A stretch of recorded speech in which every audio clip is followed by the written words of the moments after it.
it. The grandmother's 100.5, she said. Damn. Oh, I know. I said, you're raising it. And she rides around the neighborhood on her trike at 100.5. Jesus. And that half means something special. Yes. You are hearty soul. Right. Hi, this is WGSN Going Solo Network Radio, TV, and Podcast, #1 English Internet Singles Talk Network. And this is Let's Talk Dating with Christine and Barry. Hi, Barry. Hi, Christine. We're back for some interesting conversation today.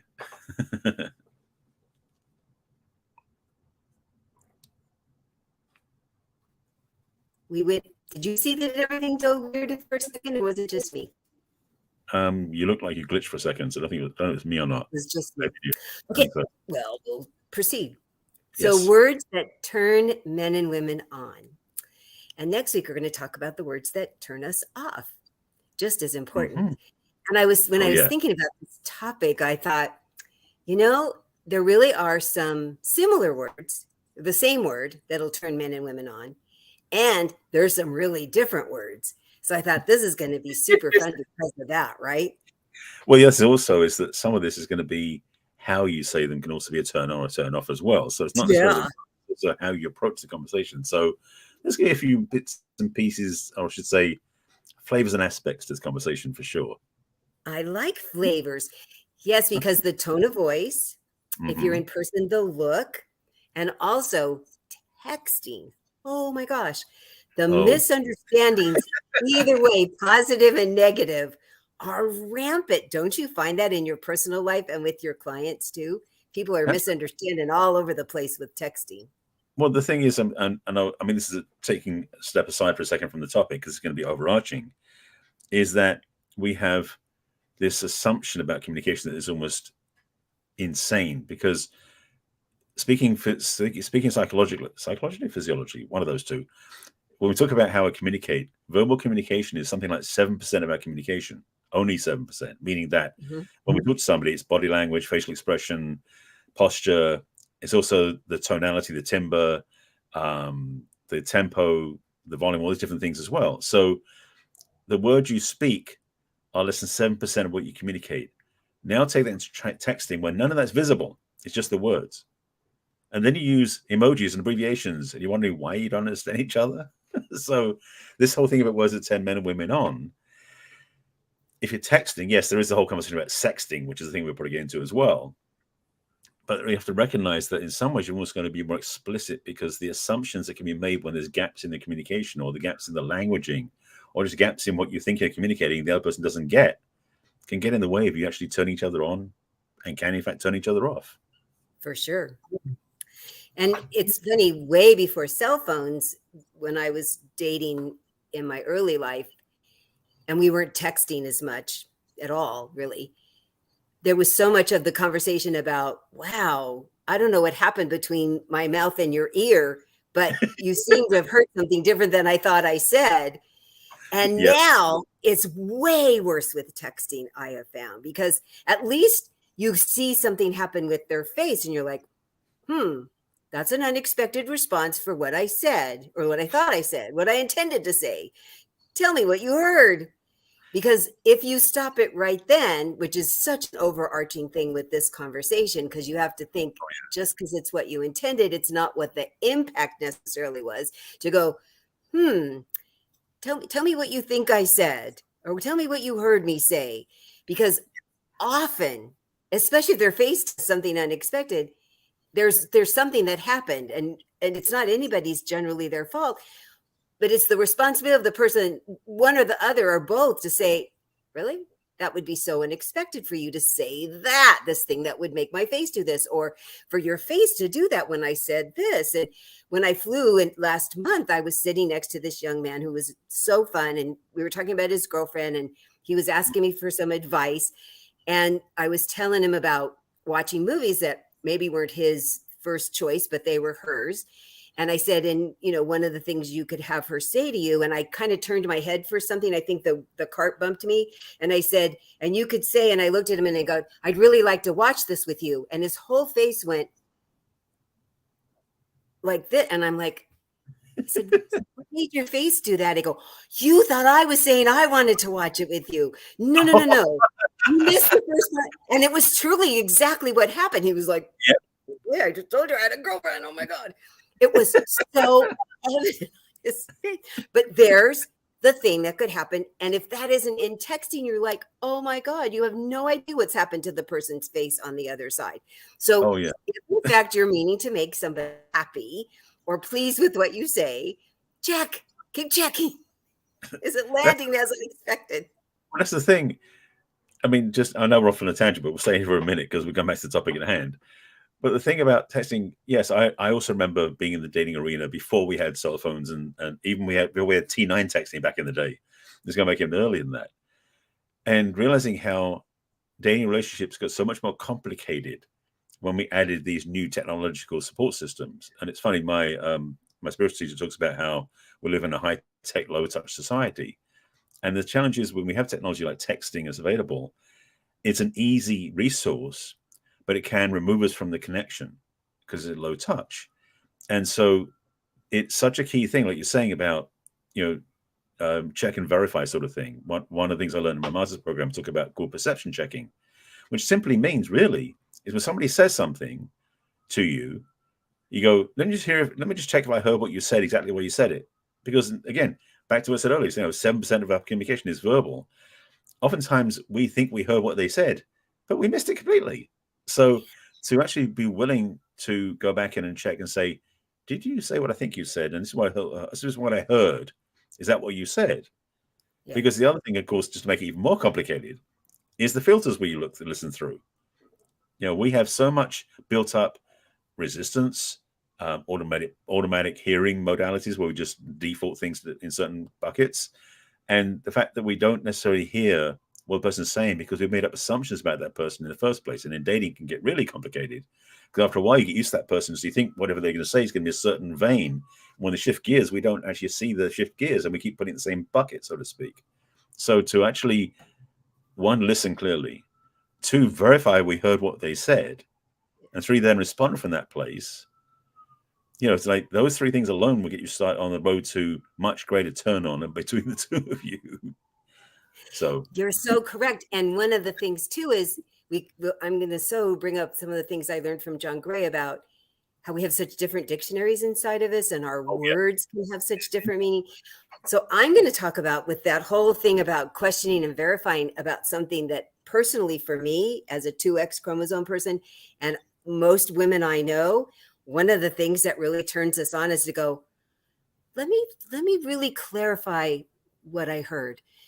Let me tell you, I was really wanting to listen. It's important to me. It's important to me to hear what you said. It's really important to me to understand you. And we're like, woo. I mean, really, that you are verifying. And I mean this, I know some people would take it as condescending and there's none of that. That's a whole challenge for them. That it is such an honor to have somebody say, it's really important to me to really, truly understand what you're saying. And so let me ask you a couple of questions about it because I want to make sure I'm not misunderstanding or mishearing so that I can really keep on with this conversation. I mean, I just go, oh, I love when somebody does that. And I don't want them to fake it. I mean, they could. And if they know this about me, it's okay. But that somebody thinks what I'm saying is so important that they really want to be engaged with it and not just they were listening to respond and not necessarily listening to learn about me.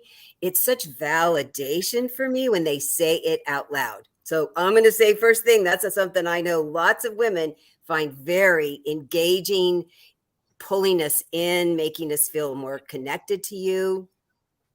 Oh yeah, the thing that you said, and I want to come back to that too, is this piece that it's the desire to be heard and desire to hear are such great things. And one thing you said, which I'm going to dig a little deeper for a second, is that thing where we tend to oftentimes, and this is true in any sort of communication, not just in relationships and in sexual connection level type stuff, which we're getting into, is that we oftentimes have got this default reactivity, or should say default method where when somebody starts talking to us, we're already preparing their response before we even finish hearing what they've said. So what we've actually done is ignored most of what they said in the first place because we're preparing our response because we want to sound smart or be better than or whatever that is. And one of the things that I think that'd be also a great turn on, because it's kind of underlying what you said as the great thing that John Greater said, is that when we are listening to somebody, if we don't have any thoughts in our head except to listen to what they're saying until they complete what they said, and then we just go, let me respond to that, like in that sequence. I know for women especially, when the man is listening that way, they can feel it, they can sense it. So they know that they've got his attention, which is a massive turn on for a lot of women, because they feel like that, one, they're safe, two, they can trust him, and three, they're being respected. And so for us men, one of the gifts we get, it works both sides of the conversation, but especially for women who are more sensitive to catching this sort of stuff, we don't necessarily catch it as easily, just to be clear. But it works both ways, where we are listening to what the other person is saying without any desire to plan a response until they finish talking. Game changer. Game changer. You are so right. And you're right, because we lead with our feelings. I've mentioned before, we're like an MRI machine. We're scanning to see how are you reacting to what we're saying. It's going to raise or lower our caring, feeling connected, trusting feelings about you. And then we're watching to see how do we feel about your response. We're watching your response, and then it's bouncing back like radar. I said it's like pinging, like in a submarine. So we go pinging. How are you? How do we think you're responding? And then how do we feel about your response? So when a guy is listening, really listening, we feel it. You know, if we're in touch with that, we're in our body at the moment and really having an engaging conversation, we can tell that you're feeling engaged with talking to us. And someone said, well, gosh, that point that you made, or that comment that you made, and I wanted to ask more about that, or wow, I have a story I want to tell about it. Would that be fun to hear? Where you like, he was paying attention, he really did care about what I said, and he's making a comment about it. So if we go back even to the profiles of online dating, I school both men and women, please make a comment about, in your response, about what you liked in their profile. There must be a reason you're writing to them. What intrigued you about it? And then how are you relating to it? Something about you. And then ask them a question. So whether it's online, in a text, in person, this is how both men and women equally will feel, oh, I think they're interested. Oh, they seem to want to know about me.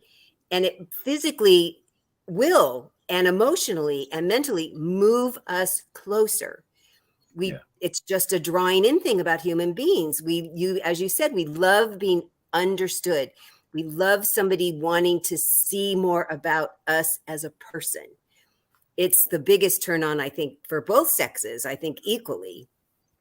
That's the thing is, and again, I'm going to say it particularly for women, I think more men would get what they wanted, careful I say that, if they really did demonstrate listening, because most men don't. Because the other thing also, and this is the thing is about what men are after, this is the thing, is that when men are focused on like getting something from the woman, like getting sex or taking to bed, most men don't have the ability to stop and listen. They're so focused on going. They're not listening or receiving back in what she's saying. And the thing is, they may actually get what they want if they don't try to go for what they want.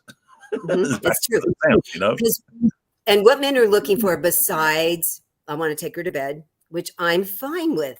It's just the means to getting there. Right. And also they're looking for the point of the story so that they can address the point. Yeah. So what I keep telling them, the point is that we feel heard. That's the point to us. Your point is look for the problem, solve the problem, give us great advice. I love that about you. In the initial first couple conversations with us, you need to put that normal instinct as aside as you can. And when the point is talk about what she's talking about, or talk about something that you can engage her with. And the point is to watch her feel comfortable, watch her move forward. Because if you start going to sexual in the beginning or to trying to fix things in the beginning, you will physically watch us. We will physically move our body back, and Yep. you'll watch our emotions start tucking back inside. Because what draws us in is the safety and the trust of, oh, he's really interested. Now, we only tell good men this because bad men already know how to do this, so I don't have to teach them. But so many good men don't know this, who stumble around and find they keep doing these off-putting things to women completely unintentionally, so sadly. So we coach lots of ways. We do lots of role playing on the phone, and I've even met some in person, and we've done practice things if they live in the area, so, or on video, so that you get more in the rhythm of this, because it's really essential that you learn this additional skill. It's not to take away the other one. You can have that for later. It's great. For right now, this is a new skill that every man can learn, because you do care about making us feel safe. You do want to help us feel engaged and think you're smart and interesting and a good guy. Right. This is the path. This is how you get there with women. It's interesting because I know back in the day, all this actually no, it's still going on, frankly. There were definitely the pickup artist approaches to getting women by men. Yeah. And it's interesting because they purported to teach how to turn women on, but it was such a manipulation and such a mind FUCK, yeah, that it was, you know, don't want to abuse any of the airway privileges. Yeah. But it was like, the truth is, and thankfully, especially now, because thankfully more women are becoming more self-aware and more able to navigate their own lives and such, men can't play those games anymore, thankfully. We're very wise to it now. Thank God, yes. And I'm on the same side as that conversation because of that. Because I didn't have game back then anyway, so I couldn't even use that stuff, just to be transparent. But the thing I want to speak to is that this simplicity of communication, by being a good listener, by showing interest, authentically showing interest, and being the rock, so to speak, being that solid place where she can trust in him. We talked about this before in other episodes, but in terms of the listening and communication and talking, where if the man imagines himself being that rock, that solid place, his communication is going to shift as well. So how he talks to her and how he listens to her will get stronger and deeper and more trustworthy, which is again what we're coming back to, safety and such. Because what turns a woman on, surprisingly, is to feel safe, to feel trustworthy, to feel taken care of. And so for a man to do that in the communication is where the quote success points come in. It is. I mean, really, if you're a good guy and you really want to make a connection with a woman to ultimately be in a relationship, these are the first beginning baby steps to use, because it will definitely bring us in closer. Mm-hmm. And because half the population, as far as women are concerned, is bigger and stronger than us, it's more on the men to make us feel safe and to make us feel engaged and to make us feel comfortable and to draw us in and make us, oh, sure, I'd like to see him again. So I'm not surprised that the bulk of this conversation has been about how to make women feel more comfortable, because the onus really falls mostly on the man. Yeah. And part of what I tell women all the time is, when men if they make a point of saying, that was really interesting, tell me more about that, say thank you. If you like what he did, if you like what he said, acknowledge it. Wow, right. I really appreciate you asking. I mean, lately I've talked to a couple different guys. They asked me the most unusual, intriguing, totally, P-rated questions. But I was like, let me think about it for a minute, because nobody's ever asked me that question or that way. And I said, thank you so much for making me have to pause and think. And I really, truly felt that way. And they were like, ooh, okay. And I don't know how much they did on purpose. That's only been 2 conversations with each of them. We'll see. I'm going to meet them both over the weekend in person. We'll see how it goes. Mm-hmm. But I know it's my normal way of talking, and it was a learned behavior for me. And it's what I teach women. And if they say something back, well, this is what my opinion of it. And if you do really believe it, say, well, that's a really good point. Wow, that's a really interesting, well thought out point. Because we think it often, Right. women forget to say it, have it come out of our mouth. And Right. when you say something true, that's a compliment to a man, it will bring them in. It will make them care, truly care more about doing this nice stuff for us. We've built them up. We've been a nice ping on their Y of their chromosome of, oh, she thinks I'm smart. Oh, she thinks I thought stuff out. Oh, she's really liking me. She's trusting me.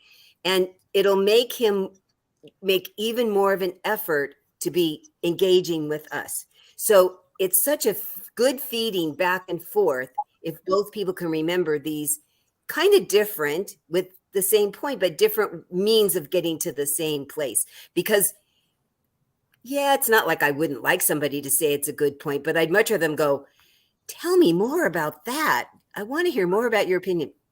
I'm a girl. I like that. And you like me saying, yes, I want to hear more about your opinion. But if I go, wow, that was really a good point.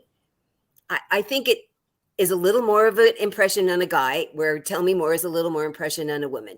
There's lots of generic or it's not generic. What am I saying? Unisex. Appeals to both.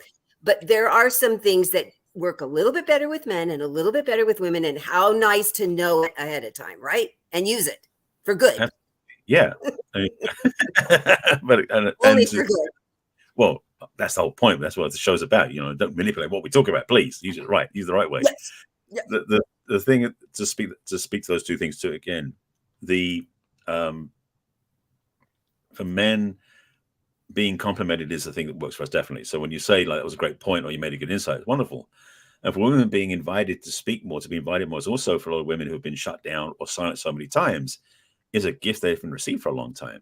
So it makes so much sense that when we men are talking to women and we want interested in what they have to say and ask them to speak more and to tell us more about what they're thinking, there's this shift, I think, for a lot of women who have never had that privilege, that safety, that's right given to them before, because they were always in environments where men didn't do that for them.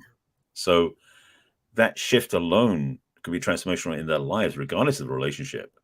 So it's powerful in that way too. There's something else that's coming through, which I wasn't chasing because I was listening. That's the one thing that's interesting. By the way, just sidebar for a second. When men are listening to women, because I've talked to this before about how men are more single focused, if you say something where you're talking about several things and I go, oh, that's such a good point. If I don't do anything about it and I wait to the end, that point may be gone, just to be clear. Oh, yeah. So there is so you got to be willing to for men, we have to be willing to let go, because we want to attach to certain thoughts because they may not be available to us at that point because they've gone away. It was one of the funny things, conversations that my late husband and I had pretty early on about, I realize I do this. It's a Christine thing, kind of a girl thing. It's really a Christine thing. And I want you to have permission. If you go, can I make a point about that? I need to make a point about that. Because what he said was important to me, but the interrupting is hard. And I don't want him to forget. So we had this little dance that neither one of us abused. And if there were times you go, yeah, I can't, I need to keep expounding. Okay, make a little note or something. But I really am sensitive, and I've learned so much about, you really want to say something about the third in line of 10 things I'm going to hop around that I think are all part of the same subject, because I think it's part of the same tree. I've just gone up on all these branches, and I really will finally get back to the trunk. But oh my God, I know that's hard on you guys. I do. And I'm really good about not doing that when I'm coaching, but boy, I do it in my personal life all the time. Right. So to recognize nobody's wrong. This is just how we think so differently. And if you can say out loud, wow, it's a lot to take in, and I really want to keep track of it. And how can we do this? Would you be offended if I took some notes, or could I, make a comment in the middle? And it's not that men don't do this too, that they have it seems to us, you've made a lot of points. And I'm like, and the hard thing for me sometimes, maybe for lots of people, is you're talking about something I understand, and then you say something I have no idea what that is, and you keep going, and my mind's going, but what does that mean? What does that mean? Wait, he's gone on for 2 more sentences. So I have to go, wait, I really don't want to interrupt, and I want it, but I'm going to so not be able to listen. I'm so focused.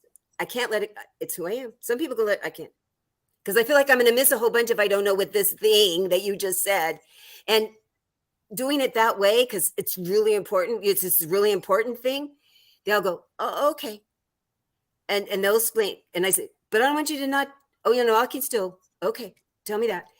But it's hysterical because I've talked to women about this and they go, oh, so low. I go, I've learned permission to interrupt.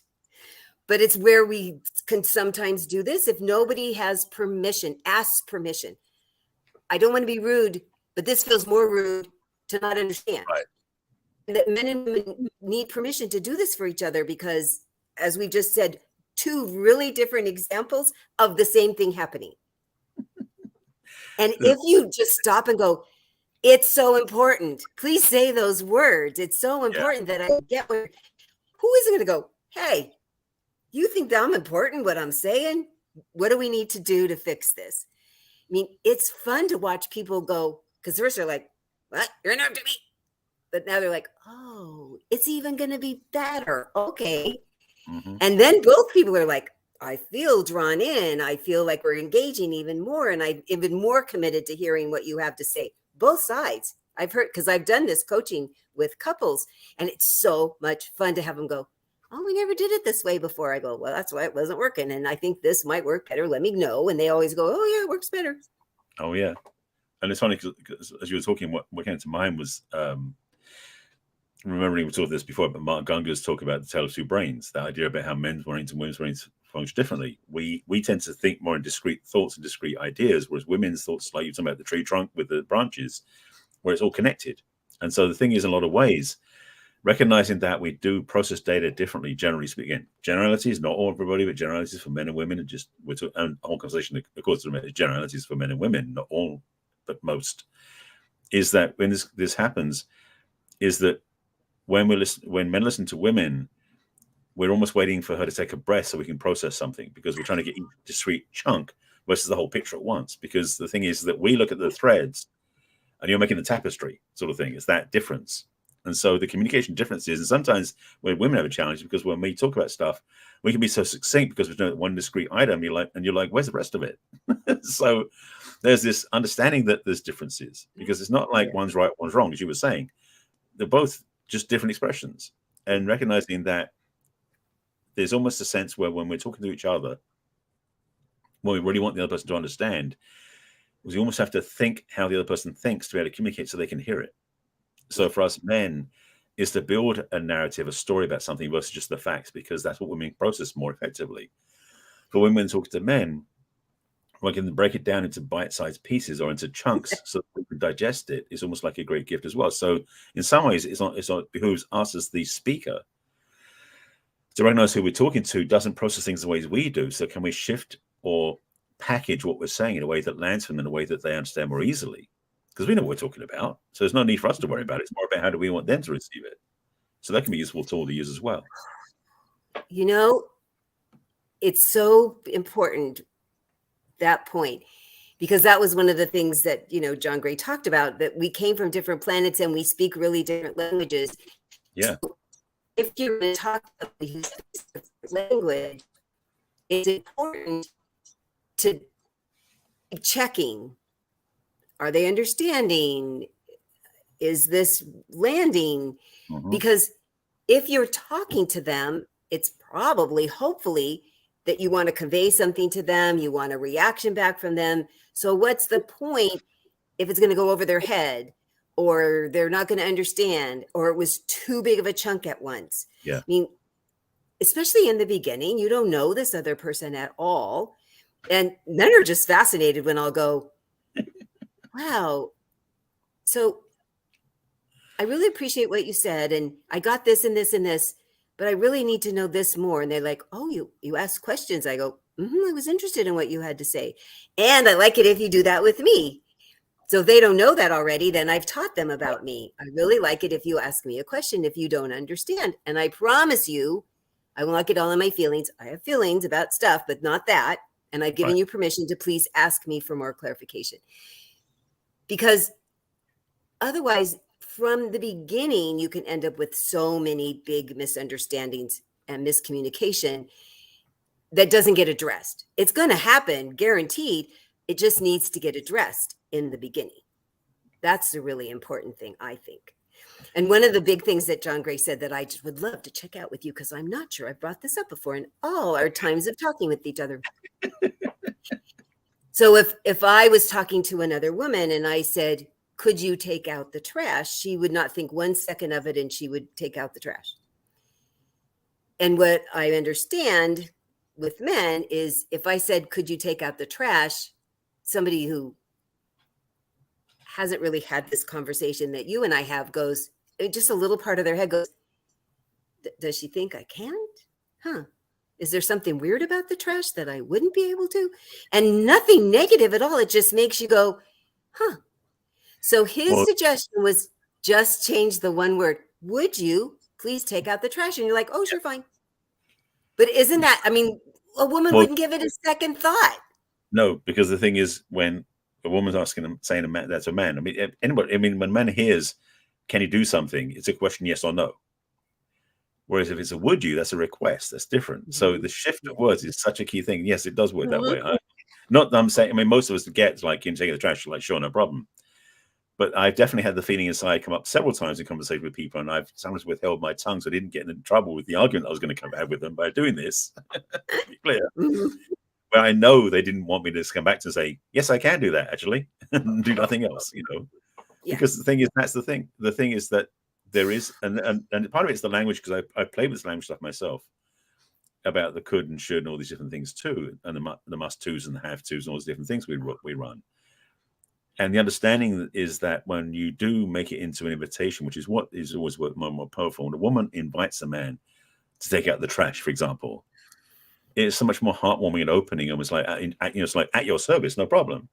Yeah. It was like, can you take out the trash? It's like, oh, mechanical, like, fine, I'll do it, sort of thing. So the thing is, the question asked can create a different response in the man of how he feels turned on or turned off by it. So absolutely. For sure. Yeah.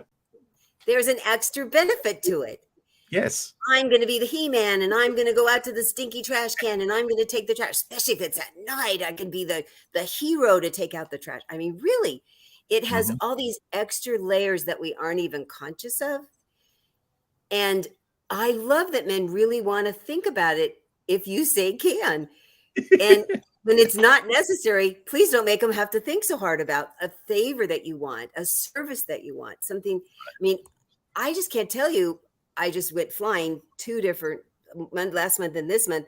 And the men that just jump up and want to put my suitcase in the thing, because I cannot, don't tell anybody it weighs 40 pounds. I'm so glad they don't weigh my 40 pounds. I weighed it because it's got my laptop in it. It's so heavy. I go, thank you so much. And it's heavy because it's not that big. And they're like, oh yeah, it really is heavy. But I'm like, I just look like I am ready for your service. Please do this for me. I'm so grateful. Because it's really, truly how I feel. And I just come on the plane with this energy about, okay, thank you. And that's the thing that after you. I love that men have this about them so much. Well, the challenge is that you're not like most women in that case. I know. Because a lot of women, when they're being in the world, are so. Now, let me pre-qualify this before we get too far into this. Let's watch Barry get in trouble. I'm getting myself out of trouble before I get into trouble. Is for a lot of women, they have so much protection around them because things have happened in the past. So it's basically learned lessons that put them in this place, just to be clear, are so unwilling to receive support and help because they feel like they're going to somehow get sort of violated by that. Yep. And this may get into the conversation for next week about turning off, not turning on. Yeah. But the thing is that for a lot of women, when a man offers to help her in some ways, first of all, there's a part of it that's maybe not feeling safe about it because she's been violated in the past, or somebody did something that was hurtful to her in some shape or way or form, that she then labels this different situation with the same, she paints the new conversation with the same brush, which is not true, but that's what she does. The second part is for some women as well, because especially if they've fought their way up to independence and they're taking charge and they're running their lives, they feel threatened. Because again, back to the thing we said, like, can you take out the trash versus will you take out the trash? The thing is, if a man offers to help her, she may start assuming, same as like opening the door for them, that somehow he thinks she's weak. And so she feels put down by that, even though he didn't say that. So this conversation about offering to support, offering to give, offering to help out may be done from a generous place of generous heart, but it can be received from a place of not being trusted because of past experience. So another piece of this is the being in the moment, recognizing what you're saying may trigger old wounds or old feelings. So you've got to be kind of clear with this understanding and recognizing that what we're having here is an interesting dance between the man and the woman. So for sure. I think that without getting in too much trouble. I think you did it very well. And we will cover so much more of that next week with how unintentionally we both do things that turn people off. Yeah. Because of our not wanting to be beholden, not wanting to keep things, both men and women, the old things that have happened to us in our lives that now cause us to react in negative ways to something that was intentionally positive. Oh, that is going to be such a rich conversation next week, because they keep popping in my head and go, no, that's next week. No, that's next week. No, I've had a few of those myself, yeah. But not like we don't have enough to talk about this week. Right. So what's really essential is to learn the language of the other part, the other person, the other. And what's really interesting is when we talk about the women that have fought to be independent, often who they are naturally or what's happened because of all this fighting, they are more in their masculine. So approaching them from not quite as soft of a place, a little more of an equal place, will draw them in. Because boy, I have this rash of women right now that run big companies, and it's been really interesting coaching them because they're in their professional life, and it certainly bleeds over into their personal life, powerful, lovely, powerful women, and how to do the dance to have a man feel equally powerful, equally on a level that maybe they could now relax a little, get more into their feminine, to be a little less having to be in charge in the relationship. And that's been an interesting conversation with me and them, and then them and that they're currently dating. It's been pretty fun. So that's the other thing that need to know your audience. If you are really attracted as a man to more powerful women, then you need to step up this a little bit more. You need to be more complimentary about their thoughts, more complimentary about their accomplishments, and less about how they look, certainly in the beginning. And I'm never going to tell a man to say anything about a woman's physicality except, wow, you look pretty today. Or you can maybe say, great dress, nice hair. One, because we spent a long time asking 13 of our friends what we're going to wear, and we changed our hair 3 times. So we'd like it if you kind of sort of notice, but you can't make a big deal about it. I mean, it's so weird, but I'm a girl, so I can say this all out loud because I do it. And then with even the really touch to the masculinity, say about, what are you passionate about? What things do you do volunteering? How about your grandchildren? Do you have pets? Do you like to travel? And compliment them about that. And back off from the physicality. And for these women that are in more powerful positions, I even coach men that if they say, wow, nice suit, you can go, wow, I like your outfit. But I tell them, wait, women that aren't quite as masculine are expecting you to say something at some point, within like the first half hour or so. But I'm telling men, you just wait, because they're going to say something, because they're going to notice your shoes, your watch, your suit, because they're not gold diggers. They have plenty of money, but they understand that they need a man on their caliber. They need a man that is in their social circle, that if they, I just had both of them just came back from these amazing European trips, and they need somebody that can at least pay for their own trip, if not, check in more. So they're going to notice and they're going to say something. And I tell them to say something because I'm not going to have permission to say something. But that's the interesting dance when you've a little bit level of socioeconomic. It's out there. So Right. I talk about it, that it seems to be more of a important thing to be careful not to say. Even though you're the reason you're sitting there is you like physically how she looks, or you're not going to be sitting there spending your time, energy, money. I admit that, but don't say it out loud. No sex right away. No, nothing right away. That's crass. It's inappropriate. And even if she brings it up, which I just get, how come he brought it up? Well, what did you say first? Stop it. If you don't want it, then don't say it. Don't innuendo, don't flirt, don't in the beginning. If you want somebody to respect you, then come as a lady. If you want somebody to treat you as a gentleman, I say, then show up as a lady. I mean, wait for a few dates down the road, then I don't care what you do.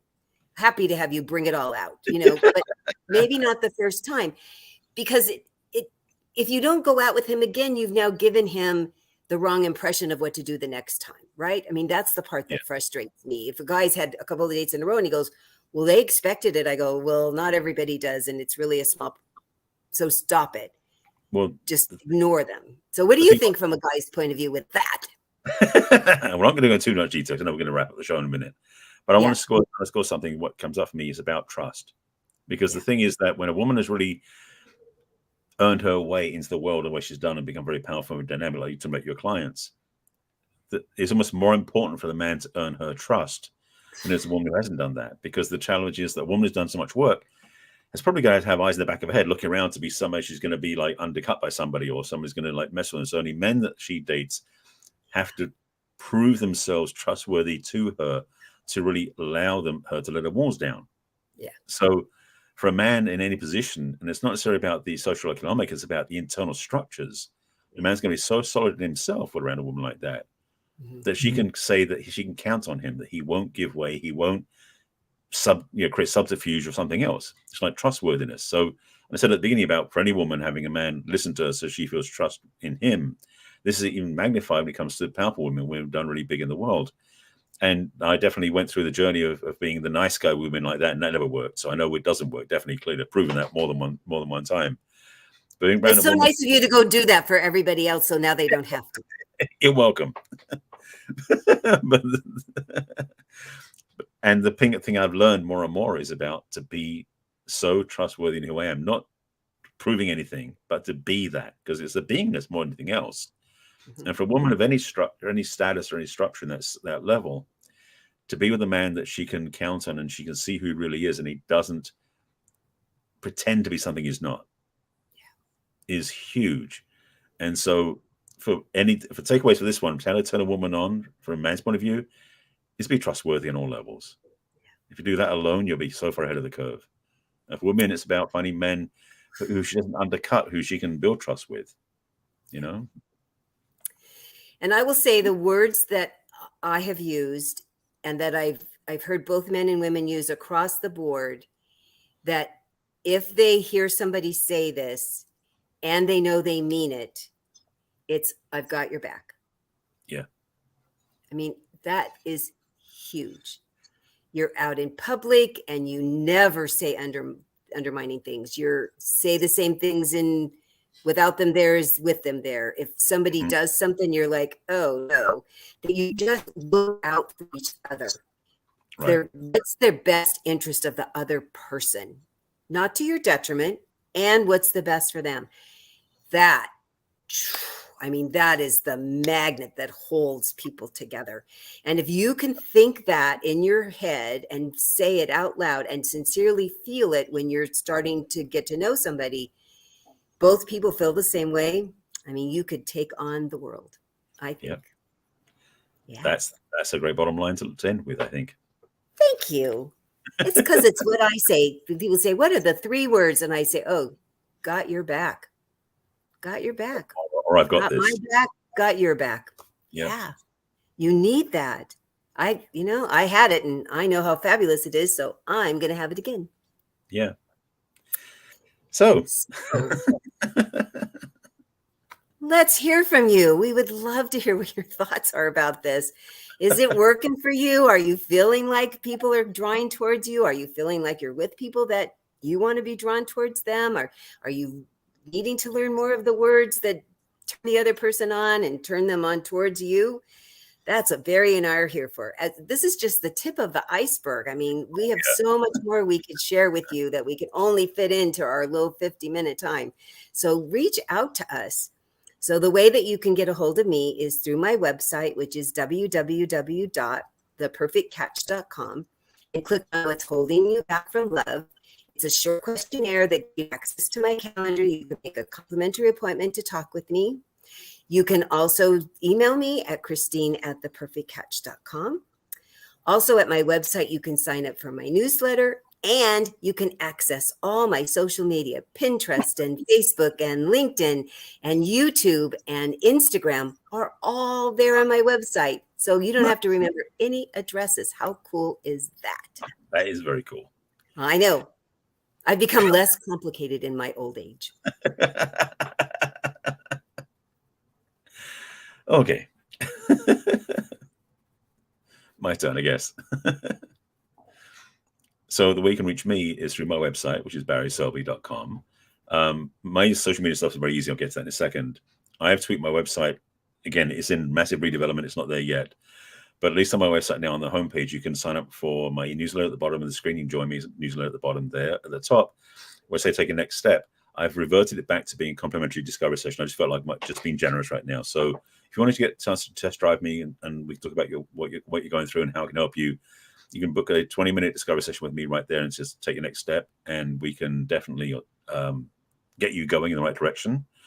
You can email me at barry@barryselby.com. And also on social media, again, all my social media except for Instagram is Barry Selby. So you can find me everywhere. So Facebook, LinkedIn, Twitter, YouTube especially, Pinterest, all the other places is all Barry Selby. On Instagram, it's the real Barry Selby. And if you go to my Instagram account, in fact, I do have in my bio there a Linktree connection, which has everything in it as well. Not quite as convenient as on my website, like it's Christine, but at least on Instagram, you find everything else for me very easily. So definitely reach out, get support. And as Christine said, if you have any questions or comments about this topic, definitely let us know. Yeah, please like and share us on all of our social media, on Roku and in Apple and Spotify. And what's the other one? Which one other one? YouTube. Oh, yeah. Yeah, all those. Like, subscribe. Because we have videos and we also have it as a podcast. So like, which one are you switching to? Yeah, so you can watch a video, you can listen to it on just audio when you're out and about traveling. Also, we're here every Thursday at 1 o'clock Pacific and 4 o'clock Eastern and all the times in between. So we love when you watch live and give us questions, or if you're watching this on a replay, please send us questions about what we said or comments about what we said. And if you have a topic you'd like us to cover, please send that too, because we love hearing what you have questions about. Yep. Next week, we are doing part 2, which is going to be the other side of the conversation, which is what turns men and women off. Which is just as important. Absolutely. Who wants to do that on purpose or accident, right? Well, the problem is you do it on accident. You want to figure out how to stop that, so you don't do that anymore. Don't do that anymore. Right. So we will see you next week. Take care of yourselves.